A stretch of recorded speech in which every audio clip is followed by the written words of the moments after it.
બટાકા પાક વિશે આપણે થોડુંક જોઈએ એનો ઇતિહાસ. તો બટાકા પાકની શરૂઆત ભારતના અંદર કોણે કરી? તો પોર્ટુગીઝ મારફત ભારતમાં બટાકાની શરૂઆત 19મી સદીમાં કરેલી આપણે. ત્યારબાદ ગુજરાતના અંદર ડચ લોકોએ સુરતની કોઠીમાંથી ડીસામાં બટાકા લાવેલા અને બટાકાની શરૂઆતથી ખેતી નથી કરેલી એમણે. ડચ લોકોએ શરૂઆતમાં બટાકાનો પાક છે લેવાનું શરૂઆત નથી કરેલું, પણ એમણે શિશોપનના છોડ તરીકે ડીસામાં લાવેલા ડચ લોકો. ત્યારબાદ અંગ્રેજ લોકોએ એને ખોરાકમાં ઉપયોગમાં લેવા માટે બટાકાના વાવેતરની શરૂઆત આપણે નદીના પટમાં કરી, બનાસ નદીના પટના અંદર શરૂઆત કરેલી 50 વર્ષ પહેલા. હવે ભારતના અંદર જે આપણા અલગ રાજ્યો છે, રાજ્યના અંદર ગુજરાતનું શું છે? ગુજરાત છે ચોથા નંબરનું આપણું રાજ્ય છે ઉત્પાદનમાં. પ્રથમ છે ઉત્તર પ્રદેશ 28.88%, પશ્ચિમ બંગાળ છે 25.60%, બિહાર છે 15.70%, ગુજરાત છે 6.75%, મધ્યપ્રદેશ 6.58%, પંજાબ 5.39%, આસામ 2.19%, અને કુલ આપણો જે વિસ્તાર 6% જેટલા થાય છે. ભારતના અંદર અલગ અલગ જે દેશો છે એના ઉત્પાદકતા, એમાં ઉત્પાદકતા જોઈએ તો ગુજરાતના અંદર સૌથી હાઈએસ્ટ છે આપણી. એવરેજ જે જોઈએ તો 31.58%, મતલબ 32 ટન જેટલું આપણું હેક્ટરે ઉત્પાદકતા. ગુજરાત બટાકાનો વાવેતર વિસ્તાર 2013-14 થી 21-22 સુધીમાં એ આપણો ગ્રાફ શેરનો વધ્યો છે. ભારતમાં બટાકાનો વપરાશ સામે થાય છે તો ફ્રેશ બટાકાના અંદર 68% જેટલો ઉપયોગ થાય છે, પ્રોસેસિંગ માં 7.5%, બીજના બટાકા 8.5% અને 16% જેટલો બગાડ થાય છે. બટાકાના પાક છે એના માટે જમીન કેવી હોવી જોઈએ? તો એના માટે રેતાળ, ગોરાળુ, મધ્યમ કાળી અને સારી વિકાસ શક્તિ ધરાવતી જમીન હોય તો એ બેસ્ટ જમીન છે. ક્ષારવાળી અને ચીકણી જમીનમાં બટાકા લઈ શકાતા નથી. બીજની પસંદગી કરતી વખતે બીજ કેવું હોવું જોઈએ? તો સારી ગુણવત્તા ધરાવતું તંદુરસ્ત રોગમુક્ત બિયારણ પસંદ કરવું જોઈએ. આ બટાકાની અલગ અલગ જાતો છે. વધુ ઉત્પાદન આપતી જાતો પસંદ કરવી જોઈએ. રોગ અને જીવાત સામે પ્રતિકારક શક્તિ ધરાવતી હોય એવી જાત આપણે પસંદ કરીશું. શાકભાજી માટે વહેલી પાકતી અથવા કચેરિયા માટેની જાતો છે પુખરાજ અને ખ્યાતિ છે આપણી. ઢગલા પદ્ધતિથી સંગ્રહ કરવા માટે કુફરી બાદશાહ અને કુફરી પુષ્કર છે.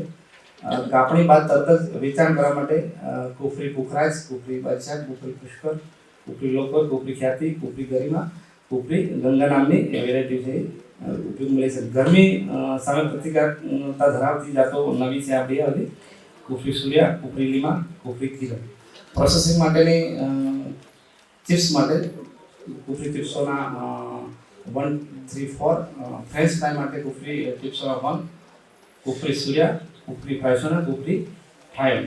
ડ્યુઅલ પર્પઝ જે છે કુફરી સંગમ, જે બંનેમાં યુઝ કરી શકાય છે. આપણે શાકભાજીમાં અને પ્રોસેસિંગમાં યુઝ કરી શકાય છે. સંગમ નવી વેરાયટી. મોટી સાઈઝના લંગડો, સફેદ સુરવાળા, આંખો ચપટી, માવો ક્રીમી સફેદ હોય છે. પાકવાના દિવસો 100 થી 110 દિવસ.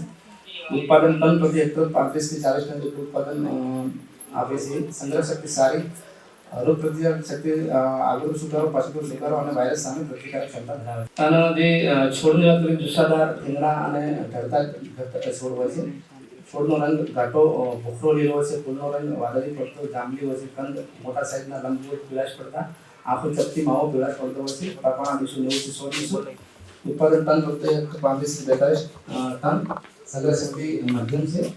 રોગ પ્રતિકારક શક્તિમાં જોઈએ તો આપણે આગળ પાછળ સુધારો છે એમાં મધ્યમ પ્રતિકારક ક્ષમતા ધરાવે છે. કુફરી ખ્યાતિ આ આપણી નવી હમણાં લોન્ચ થયેલી વેરાયટી છે. એનું કુફરી ખ્યાતિ જોઈએ તો એ થોડુંક લંબગોળ છે અને જે સુખ્યાતિ છે રાઉન્ડ છે. કુફરી ખ્યાતિ છે મધ્યમ જુસ્સાદાર, ઊંચા અને સીધા ઘાટા લીલા છોડ ધરાવે છે. જે ફૂલનો રંગ છે સફેદ છે.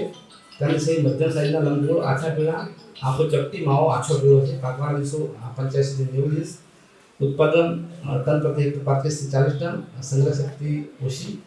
રોગ પ્રતિકારક ક્ષમતા જોઈએ તો પાછોતરો અને આગળ સુધારામાં મધ્યમ પ્રતિકારક ક્ષમતા ધરાવે છે. કુફરી ગંગા આ નવી વેરાયટી છે.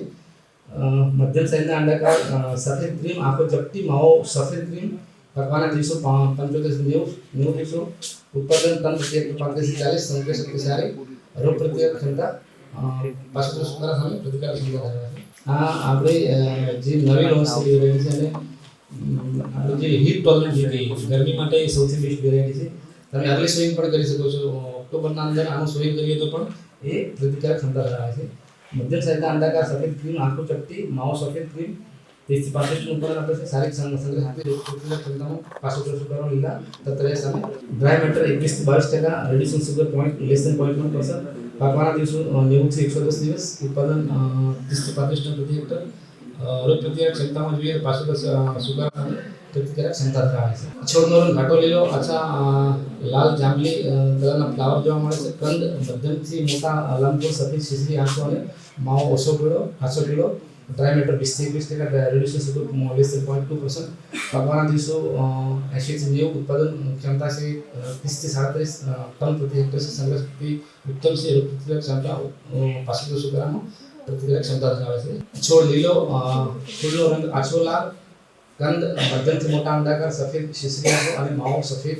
ડ્રાય મેટર 22 થી 23%, રેડ્યુસિંગ સુગર 2.2% ઓછી. પાકવાના દિવસો 100 થી 110 દિવસ. ઉત્પાદન 30 થી 37 ટન પ્રતિ હેક્ટર. સંગ્રહ શક્તિ સારી. રોગ પ્રતિકારક શક્તિ 65 સુધારા સામે પ્રતિકારક ક્ષમતા ધરાવે છે. કુફરી ફ્રાયમ સીપીઆઈ સિમલા દ્વારા બહાર વડે અને પેટર્ન આપણું થયેલું નથી ગુજરાતમાંથી. છોડનો રંગ લીલો, કંદ અંડાકાર સફેદ ક્રીમ, શીશરી આંખો અને માવો સફેદ. ડ્રાય મેટર 20%થી વધારે, રેડ્યુસિંગ સુગર 0.1%થી ઓછી. ખાસ લક્ષણો 65% સુધારો તેમજ પોટેટો વાયરસ સામે પ્રતિકારક શક્તિ ધરાવતી સારી સંગ્રહ શક્તિ અને ફ્રેન્ચ ફ્રાય માટે ઉપયોગી છે. પાકવાના દિવસો 100 થી 105 દિવસો. કુફરી સંગમ બંને રીતે યુઝ કરી શકાય છે. પ્રોસેસિંગ માટે અને શાકભાજી માટે ઉપયોગ થાય છે. કુફરી સંગમ ડીસાના સીવીઆર સિમલા પેટર્ન થયેલું નથી ગુજરાતમાં. છોડનો રંગ લીલો, કંદ અંડાકાર સફેદ ક્રીમ, શીશરી આંખો અને માવો સફેદ.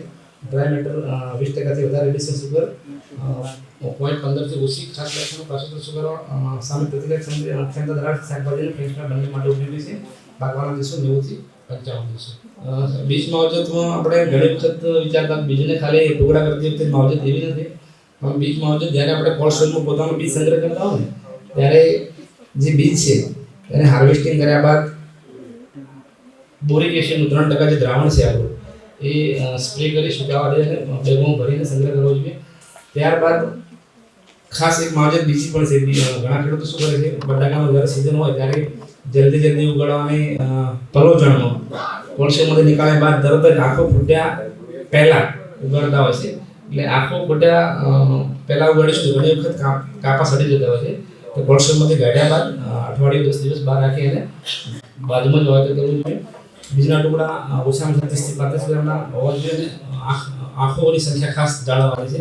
ઘણી વખત ટુકડો કરીએ છીએ ત્યારે ટુકડો નાની સાઈઝનો કરે છે ખેડૂતો અને આંખની સંખ્યા એક જ રાખીએ છીએ આપણે ઘણી વખત. શું થાય છે, કોઈ પણ કારણસર એક આંખ નથી ઉગતી, જેમ કે કટકા કરતી વખતે આંખ ડેમેજ થઈ, નુકસાન થયું, તો સુષુપ્ત અવસ્થાના અંદર આંખ હોય, તો કોઈ પણ રીતે રોગ જીવાતથી નુકસાન થયું હોય તો એક આંખ રાખીશું તો ટુકડો ઘણી વખત ઉગતો નથી. એટલે આપણે ગેપો ઘણી પડે છે. મને બે ત્રણ પ્રશ્ન આવ્યો પછી ઈડર સાઈડ પણ હતો, એક કંપનીનું બીજ હતું તો પણ સર્વેમાં આવ્યું 4 દિવસ પહેલાં.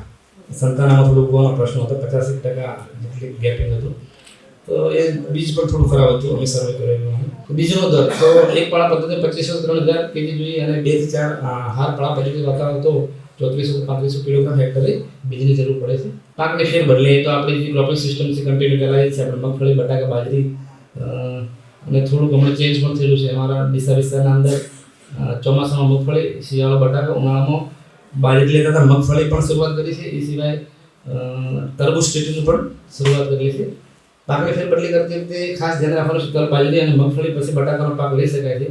પરંતુ જે બટાકાના કુળના પાકો છે, બટાકાના કુળના અંદર આવતા રીંગણા, મરચાં, ટોમેટા આદિ પાકો છે, એ બાદ બટાકું ન લેવું જોઈએ. કારણ કે બટાકાના અંદર જે રોગોની જીવાતો આવે છે એ રોગોની જીવાતો આ પાકના અંદર પણ હોય છે. એટલે આ પાક લીધા બાદ જો બટાકો લઈશું તો એ રોગો બટાકાના અંદર તરત જ શરૂઆત થશે.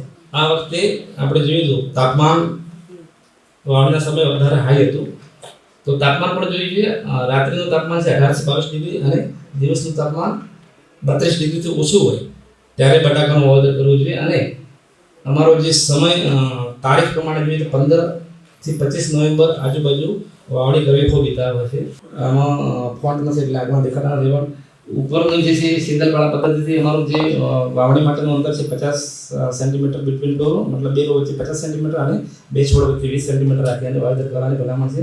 નીચે છે એ પેરેલો, મતલબ એક પાળા ઉપર 2 લાઈન થી વાવણી પદ્ધતિમાં 2 પાળા વચ્ચે બે પાળા મતલબ મિડલ ટુ મિડલ માપ લઈએ તો બે પાળાનું ડિસ્ટન્સ છે 75 સેન્ટીમીટર અને બે છોડ વચ્ચે 15 થી 20 સેન્ટીમીટર જેટલું રાખીને વાવેતર કરવાની ભલામણ છે. 4 હાર પાળા પદ્ધતિથી વાવણી કરતા હોય તો 150 સેન્ટીમીટર નો પાટલો છે, પાટલાની મિડલથી માપ લેવાનું છે. મિડલ ટુ મિડલ 150 સેન્ટીમીટર અને બે છોડ વચ્ચે 20 સેન્ટીમીટર અંતર રાખીને વાવણી કરવાની ભલામણ છે. આ વાવેતર પદ્ધતિ આપણે અલગ અલગ હતી. પહેલા મેન્યુઅલી આપણે કરતા હતા. આ રીતના એક ચાર સ્કેચના શાસના અંદર હાથથી બટાકા મૂકતા હતા. ત્યારબાદ આપણે પાળા ચલાવતા હતા. એ બાદ એક બાવટા પદ્ધતિ ડીસર અંદર સ્ટાર્ટ થઈ. તેઓ બાવટાથી ચાસ બનાવી દેતા હતા. તેઓ બટાકા મેન્યુઅલી મૂકી અને બાવટાથી ચાસ ચીરતા એટલે પાળો ઓટોમેટિક બની જતો હતો. તો બટાકાના અંદર જે અમારી ભલામણ છે 25 થી 30 ટન કોવાયું છાણિયું ખાતર અને 1 ટન જેટલો દિવેલીનો ફોળ નાખવાની ભલામણ છે. રાસાયણિક ખાતરનો એક એરિયા વાઇઝ ઉત્તર ગુજરાત માટે, મધ્ય ગુજરાત માટે ટપક પદ્ધતિથી કરવું હોય તો કેટલું ફર્ટિલાઇઝર આપવું જોઈએ. તો બટાકા માટે અમારી જે ભલામણ છે 206 kilogram nitrogen total, 110 kilogram phosphorus અને 275 કિલોગ્રામ જેટલું પોટેશિયમની ભલામણ છે. એમાં 50% nitrogen as a basal, phosphorus અને પોટેશિયમને પૂરેપૂરો જથ્થો પાયામાં આપવાની ભલામણ છે અમારી. જે નાઇટ્રોજનના છે એમાં 30 અને 45 દિવસે 2 હપ્તે 52% નાઇટ્રોજન મતલબ 115 કિલોગ્રામ જેટલું યુરિયા હેક્ટરે આપવાની ભલામણ છે. મધ્ય ગુજરાત માટે 110 કિલોગ્રામ નાઇટ્રોજન, 110 કિલોગ્રામ ફોસ્ફરસ અને 220 કિલોગ્રામ પોટેશિયમની ભલામણ છે. અને ટપક પદ્ધતિ માટે 220 કિલોગ્રામ ફોસ્ફરસ, 110 કિલોગ્રામ ફોસ્ફરસ અને 220 કિલોગ્રામ પોટેશિયમની ભલામણ છે. એમાં જો ડ્રીપ પદ્ધતિ આપતા હોય તો અમારી ભલામણ છે 2 વર્ષ પહેલાં જ ભલામણ કરેલી છે. ફોસ્ફરસ પૂરેપૂરો પાયામાં આપવાની ભલામણ છે ડ્રીપ પદ્ધતિથી. નાઇટ્રોજન અને પોટેશિયમ છે એના 8 સરખા ભાગ કરી વાવણી બાદ 7 દિવસથી શરૂઆત કરી અને સરખા ભાગમાં સ્પ્લિટ કરવાનું છે. 8 ભાગમાં જેટલો પણ આપણો જથ્થો છે નાઇટ્રોજન અને પોટેશિયમ એ પૂરેપૂરો સ્પ્લિટ કરીને ડ્રીપથી આપવાની ભલામણ છે. હવે ઘણી વખત શું કરીએ છીએ આપણે યુરિયા ખાતર જ્યારે નાખતા હોય છે નાઇટ્રોજન માટે, જ્યારે ઝાકળ પડેલી હોય સવારે ત્યારે નાખતા હોય છે, ત્યારે પાન ઉપર ચોંટવાથી પાન બળી જતા હોય છે. આવું સ્કર્ચિંગ જોવા મળે છે. નેક્સ્ટ બટાકાની કાપણી. એ તો આપણને બધાને ખબર છે બટાકાનું જ્યારે પદું પીળું પડે ત્યારે પિયર બંધ કરી દેવું જોઈએ અને એને પદું ખેંચી અને દૂર કરવું જોઈએ. એના બાદ આપણે ડિગિંગ કરી અને ઢગલા કરી અને ગ્રેડિંગ ખાસ ધ્યાન એવું રાખવાનું છે કે પાયેલા છે, છોલાયેલા છે, લીલા છે, એ બધા ગ્રેડિંગ કરી અને અલગ કરી પછી એને આપણે ભેગું કરીને માર્કેટિંગ કરવાનું. સંગ્રહ પદ્ધતિ આજે પહેલાં દેશી પદ્ધતિથી આના ઢગલા કરીને આપણે સંગ્રહ કરતા. એ સિવાય આવા કન્ટ્રી સ્ટોર પણ હતા, એમાં સંગ્રહ કરતા હતા. હાલ આપણે ક્લાઇમેટ જોયું ને મારે ખાસ ખેડૂત મિત્રો કેટલાક છે તો હાલનું જે ક્લાઇમેટ છે આરોગ્ય માટે ખાસ સસેપ્ટેબલ છે, અનુકૂળ થયેલું છે. 75% ઉપર ભેજ થશે ને એટલે આ રોગ શરૂઆત થઈ છે. એટલે આપણે પાછોતરા સુધારણા એના માટે આગોતરા પગલાં લેવા પડશે. જેમ કે ક્લોરોથેલોન નામની જે દવા છે આપણે 25 ગ્રામ પ્રતિ પંપ એ નાખીને સ્પ્રે ચાલુ કરતી હોય છે, નહીં તો શરૂઆત થવાના ચાન્સીસ 100%. આ રોગ અલ્ટરનેરિયા નામની ફૂગ થાય છે. આ રોગની શરૂઆત છોડીને નીચેના પાન ઉપર બદામી રંગના છૂટા છવાયા લંબગોળ અથવા કાટખૂણા આકારના ટપકા જોવા મળે છે. અનુકૂળ ભેજવાળા વાતાવરણમાં ટપકા વધારે વિકાસ પામે છે ત્યારે ઘણીવાર તેને ચક્રની અંદર ચક્કર જોવા મળે છે અને રોગ દરેક પાન ઉપર ફેલાઈ જાય. આ રોગની શરૂઆત નીચેના પાનથી થાય પણ એના જે ખાસ આપણે બદામી રંગના છૂટા છવાયા ટપકા જોવા મળશે નીચેના પાન ઉપર. અને ભેજ કેટલો છે 75% ઉપર, તાપમાન 10 થી 15 સેન્ટીગ્રેડ જેટલું તાપમાન હશે તો રોગ આવશે. તાપમાન વધારે છે કે આમ આ નિશાન જોવા મળે છે. પત્તું તમે સૂર્યપ્રકાશની સામે રાખીને જોશો ને આમ તો ચક્રના અંદર ચક્ર હોય એવું દેખાશે આગોતરા સુધારાનું. નેક્સ્ટ પત્તા ઉપર જોવા મળશે અને કંદ ઉપર પણ એ નુકસાન કરશે. આ રોગ બંને રીતે નુકસાન કરે છે. નેક્સ્ટ નિયંત્રણ માટેના એ પગલાં આપેલા છે. તો એના માટે શું બોલો રોગ ઉપયોગ કરવો જોઈએ, રોગીશ છોડના અવશેષોનો નાશ કરવો જોઈએ, પાકની ફેરબદલી કરવી જોઈએ. બટાકાના પાક પછી શાકભાજીના પાકો જેવા કે રીંગણ, મરચાં, ટોમેટા જેવા પાકો લેવા નહીં. ભલામણ કરાઈ નાઇટ્રોજનના જથ્થા મુજબ ખાતર આપવું. બટાકાના વાવેતર બાદ 35 થી 40 દિવસ પ્રથમ શંકા ક્લોરોથેલોન 25 ગ્રામ 10 લીટર પાણી પ્રમાણે કરો અને રોગની તીવ્રતા વધુ હોય ત્યારે બીજો શંકા પ્રથમ શંકા બાદ 10 થી 15 દિવસે વ્યક્તિપણ 5 મિલી પ્રતિ 10 લીટર અને ત્રીજો શંકા 10 થી 15 દિવસ બાદ ફરીથી ક્લોરોથેલોન 25 ગ્રામ 10 લીટર પાણીમાં નાખીને છંટકાવ કરો. હવામાન વધારે વાદળછાયું કે કમ મોસમી માવઠાની જો હોય ત્યારે ખાસ શંકા તો આ આપણે વાદળછાયું વાતાવરણ છે તો આ શંકા સ્ટાર્ટ કરતી હોઈએ. નેક્સ્ટ પાછોતરા સુધારો. આ રોગ ફાઇટોપ્થોરા નામની ફૂગથી થાય છે. આ રોગની શરૂઆતમાં પાન, દાંડી, પ્રકાંડ ઉપર જાંબુડિયા કાળા રંગના ડાઘા જોવા મળે છે. પેલા રોગના અંદર આગોતરા સુકારામાં 75% આજુબાજુ ભેજ હોય તો શરૂઆત થાય. પાછોતરો સુકારો આગોતરો સુકારો શરૂઆતમાં આવશે 35 થી 40 દિવસે. જોયું ને આપણે 35 થી 40 દિવસ આપણે લગભગ થઈ ગયા છે તો પહેલા ચેપરસ. તો એ હવે શરૂઆત થશે એ રોગની વાદળછાયું વાતાવરણ તો પેલા ઉપર ચેન્જ થશે. પાછોતરો સુકારો પાછળથી આવશે 60 દિવસ આજુબાજુ. અને એ રોગ પાન ઉપર એકલો આવે હોય, પાન દાંડી દરેક છોડના દરેક ભાગો ઉપર જોવા મળશે. બધું એના નીચેના પાન ઉપર શરૂઆત કરતો હતો આગોતરો સુકારો, પાછોતરો સુકારો પત્તા ઉપર અને દાંડી બધા ઉપર નુકસાન કરે છે. તો પાન દાંડી પ્રકાંડ ઉપર જાંબુડિયા કાળા રંગના ટપકા જોવા મળશે. જો ભૂખરા રંગના ટપકા હતા, ભૂખરા બદામી રંગના એ જાંબુડિયા કાળા રંગના ટપકા જોવા મળશે. છોડ ઉપર, આખા પત્તા ઉપર અને પ્રકાંડ ઉપર પણ ટપકા જોવા મળશે. ખૂબ ભેજવાળા હવામાનમાં રૂટિશ પાનના ટપકાની નીચેના બાજુએ સફેદ રંગની ફૂગનો વિકાસ જોવા મળશે. આ રોગની શરૂઆત ક્યારે થશે? 90% ઉપર ભેજ થશે. હવામાં ભેજ 90% ઉપર અને તાપમાન 25 થી 30 ડિગ્રી સેન્ટીગ્રેડ જેટલું હશે તો જ આ રોગ આવશે પાછળનો સુકારો. રોગની ઉગ્રતા વધતા પાક દઝાઈ ગયો હોય તેમ દેખાય છે અને સામાન્ય રીતે આ રોગ ગુજરાતમાં જોવા મળતો નથી. આપણે એનું અનુકૂળ વાતાવરણ નથી, પરંતુ ઘણી વખત કમોસમી વરસાદ થાય, માવઠું થાય, 90% ઉપર ભેજ સાહેબ તો જ આ આવશે રોગ. તમારા સાબરકાંઠાના અંદર આમ તો જોવા નથી મળતો અને કેટલીક વખત માવઠું થાય તો જોવા મળે છે. અમીરગઢ સાઈડ કેટલીક વખત આવે છે. ડીસા આજુબાજુ મારે નથી, પણ દાંતીવાડાના પટ્ટામાં પાછા વધારે સ્પ્રિંકલિંગ ચલાવવાથી તેઓ એક માઇક્રો ક્લાઇમેટ બને છે. એક માઇક્રો ક્લાઇમેટ બનાવવાથી તેઓ ભેજનું પ્રમાણ વધે છે, એટલે આ રોગ શરૂઆત થશે. પાછોતરો સુકારામાં આવું થતું હોય છે. આખું એક બાજુનો ફોટો છે અને સફેદ ફૂગ, પાન ઉપર સફેદ ફૂગ પણ જોવા મળે છે અને આખું ખેતર બળી ગયું હોય એવું દેખાય છે. નેક્સ્ટ, આ રીતના પ્રકાંડ ઉપર અને પાન ઉપર એ નુકસાન કરે છે. તો રોગમુક્ત બિયારણનો ઉપયોગ કરવો જોઈએ, કારણ કે આ રોગો છે કેટલાક બીજ સાથે પણ આવતા હોય છે. તો રોગમુક્ત બીજ વાપરવું જોઈએ. હવામાન વધારે વાદળછાયું કે કમોસમી માવઠા જેવું હોય ત્યારે પાકને પાણી આપવાનું બંધ કરી દેવું જોઈએ.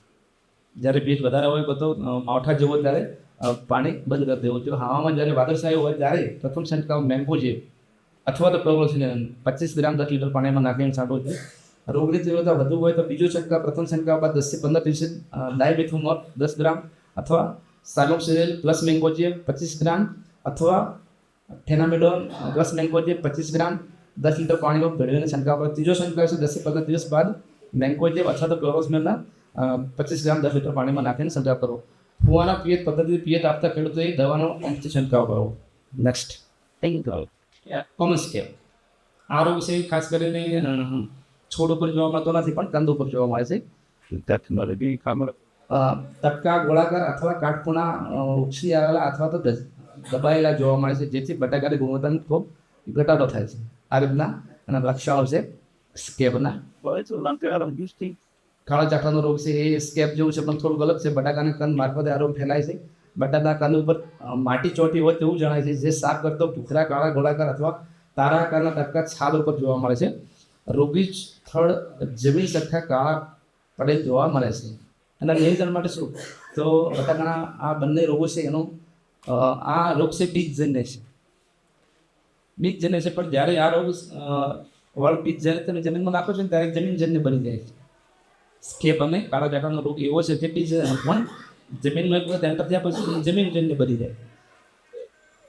ઉપરથી પ્લોટમાં 2 થી 3 વર્ષ સુધી બટાકાનો હોય તો ટાળવું. ઉનાળામાં મૂડી ખેડ કરી જમીન તપાવી, ધાન્ય તથા કઠોળ ઉપના પાકોની ફેરબદલી કરવી. બટાકાના કંદ બેસવાની અવસ્થાએ ટૂંકા ગાળે પિયત આપવું. હવે એ પ્રશ્ન થશે કે બટાકાના કંદ બેસવાની અવસ્થાએ ટૂંકા ગાળે પિયત કેમ આપવું? આ જે ઓજલ ઓર્ગેનિઝમ છે એના માટે જીવાણુ છે, એ જીવાણુને વધારે વિકાસ કરવા માટે હવાની જરૂર પડે. એરોબિક છે જીવાણુ, સ્ટેપ્ટોમાઇસિસ કેરીસ છે, એને હવાની વધારે જરૂર પડે. એરોપોનિક છે, એટલે જો તમે હવાનું ટ્રેપિંગ કરી દેશો એ ટૂંકા ગાળા એટલે શું થશે? ભેજ રહેશે હવામાં, જે ભેજ રહેશે એટલે એની જે સ્પોર છે એ હવા પાણીથી ભરાયેલા રહેશે, ભેજ રહેશે. એ ભેજ રહેશે જમીનમાં એટલે શું થશે? હવાની અવર જવર ઘટશે, એટલે હવા ઓછી મળશે એટલે એનું જે મલ્ટિપ્લિકેશન થાય, સ્ટેપ્ટોમાઇસિસ કેરીસ જે જીવાણુ છે એની મલ્ટિપ્લિકેશન ધીમું થશે, એટલે ફેલાવો ખૂબ ઓછો થશે. એટલે ટૂંકા ગાળે પિયત આપવાની બરાબર છે. હવે સ્કેપ અને જે કાળા ખાડાનો રોગ છે એના માટે ખાસ કોઈ સ્પેસિફિક દવા નથી. 8 દિવસ સુધી કોઈ રિસર્ચ નથી. રિસર્ચ ચાલે છે અમારા 10 વર્ષથી, પણ હજુ કોઈ સ્પેસિફિક દવા હજુ શોધાણી નથી. પણ થોડું ઓછું કરી શકાય. જેમ કે મેં વાત કરી ને, પાણી ટૂંકા ગાળે આપો. બોરિક એસિડ છે એ આઈપી ગ્રેડ, એનો તમે પટ આપીને વાવેતર કરો, બરાબર. છેલ્લે લાસ્ટ 4 કિલોગ્રામ જેટલું બોરિક એસિડ જ્યારે વાવણી કરી છે ત્યારે પાણીમાં પાણી કરવાની છે. જે વાયરસ થતા રોગો છે એમાં લીફ રોગ, પાન વળી જવાના રોગો, પચરંગીઓ અને કુકરવાના રોગો છે. ચૂસ્યા પ્રકારની જીવાતો પાન નીચે રહી રસ ચૂસી નુકસાન કરે છે. વધુમાં મોલો વિષાણુથી થતા રોગો, પાન વળી જવાના રોગો, પચરંગીઓનો ફેલાવ કરવાનું વાત તરીકે અગત્યનો ભાગ ભજવે છે. મોલોના પુખ્ત તેમજ બચ્ચા પાનની નીચેના બાજુ રહીને રસ ચૂસે છે. પરિણામે છોડ પીળા પડેલી ફીકા પડે છે. ખાસ કરીને જે વાયરસના રોગો છે એ મોલો ફેલાવે છે. તો મોલોને આપણે નિયંત્રણમાં રાખવાનું છે. રોગ માટે અનુકૂળ વાતાવરણ 18 ડિગ્રીથી 25 ડિગ્રી તાપમાન હોય ત્યારે આ રોગ વધારે આવે છે, કારણ કે મોલોનું પ્રમાણ વધે છે આ વાતાવરણમાં અને એ વાયરસ ફેલાવે છે. નેક્સ્ટ આ રીતના અલગ અલગ લક્ષણો છે. આ પાન વળવાનો મતલબ કોકરવાટનો રોગ છે ને આ પતરંગિયાનો શરૂઆત છે. નેક્સ્ટ નિયંત્રણ માટે શું કરવું? તો ખેતરમાં જે રોગગ્રસ્ત છોડ છે એને કંદ સાથે ઉખાડીને નાશ કરો. કારણ કે વાયરસ એ કંદ સુધી પહોંચે છે. એટલે એ કંદ જો બીજી સિઝનમાં તમે બીજ માટે ઉપયોગ કરશો તો એ વાયરસવાળું કંદ જશે, એટલે બીજ વાયરસવાળું હોવાથી નેક્સ્ટ સિઝનના અંદર વાયરસ ફેલાઈ જશે. તો રોગમુક્ત કરવા માટે તમારે શું કરવાનું છે? છોડને કંદ સાથે ઉખાડીને નાશ કરવાનો છે. સેન્દ્રિય ખાતરનો શક્ય તેટલો વધારે ઉપયોગ કરો અને નાઇટ્રોજનયુક્ત ખાતરનો ઉપયોગ ઓછો કરો. ડાયમિથોએટ અથવા તો મિથાઇલ ઓડિમેટોન, આ બધી જૂની દવાઓ છે. નવી ઘણી બધી દવાઓ છે. થાયોમિથોગ્રામ છે, ઇમિડાક્લોપ્રિડ છે, બરાબર, એસિટામિપ્રાઇડ છે. એ દવાઓ સ્પ્રે કરી અને આપણે ચૂસ્યાને નિયંત્રણમાં રાખી શકીશું. વિષાણુજન્ય રોગોનો ફેલાવ કરનાર મોલોનો ઉપદ્રવ સંયુક્ત પાન પર 20થી વધારે સંખ્યામાં જોવા મળે ત્યારે બીજ ઉત્પાદન પ્લોટમાં બટાકાનો પદો ઉખાડી દૂર કરો. જો કોઈ બીજ બનાવવા માંગતા હોય ખેડૂતો, તો 100 સંયુક્ત પાન મતલબ 100 પત્તા લેવા અને ગણવા, એના ઉપર 20 જેટલા મોલો જોવા મળે છે તો ઉપરથી પદો કાપી અને આપણે બટાકાની છાલ પાકે ત્યાં સુધી જમીનમાં રાખી મૂકવાનું છે. પીળા કલરના સ્ટિકી ટ્રેપ 8 થી 10 પ્રતિ હેક્ટરે લગાવવાની ભલામણ છે. નેક્સ્ટ બટાકાના પાકની જીવાતો, ખાસ કરીને મોલો, ઈડા તરતડિયા અને સફેદ માખી નામની જીવાતો છે એ આ બધા વાયરસને રોગો ફેલાવે છે. નિયંત્રણ માટે આપણે આગળ વાતથી નેક્સ્ટ થડ કાપી ખાનારી ઈયળ છે એ કેટલીક વસ્તુ ઉપદ્રવ જોવા મળે છે. તો ઈયળ છે ખાસ કરીને પાન અને પ્રકાંડને નુકસાન કરે છે અને કંદના અંદર પણ હોળ પાડીને નુકસાન કરે છે. નિયંત્રણ માટે શું કરવાનું છે? આ સાંજના સમય વધારે નુકસાન કરે છે. સાંજના સમયે ખેતરના બટાકાના પાળા તથા સ્થળ ઉપર ક્લોરપાયરિફોસ 20 મિલી દવા 10 લીટર પાણીમાં મિક્સ કરીને સરકારવાની બનાવે છે. યસ, પાન ખાનારી ઈયળ, આ ઈયળ છે એ પાનને નુકસાન કરશે. તો એના માટે કિનોફોસ 20 મિલી 10 લીટર પાણીમાં નાખીને છાંટવાની તરાંગ છે. પાકની અવસ્થા પ્રમાણે 800 થી 1000 લીટર પ્રતિ હેક્ટરે પાણીનો ઉપયોગ કરવાનો. એક આ નવી જીવાત છે બટાકાને નુકસાન કરતી નવી જીવાત, જે મોલ ક્રિકેટ આપણે કહીએ છીએ. એ મોલ ક્રિકેટ છે ખાસ ભેજવાળી જમીનમાં જ રહે છે. અને બીજું, જ્યારે બટાકાનો પાક નથી ત્યારે શેઢાપાળા ઉપર ભરાઈ રહે છે.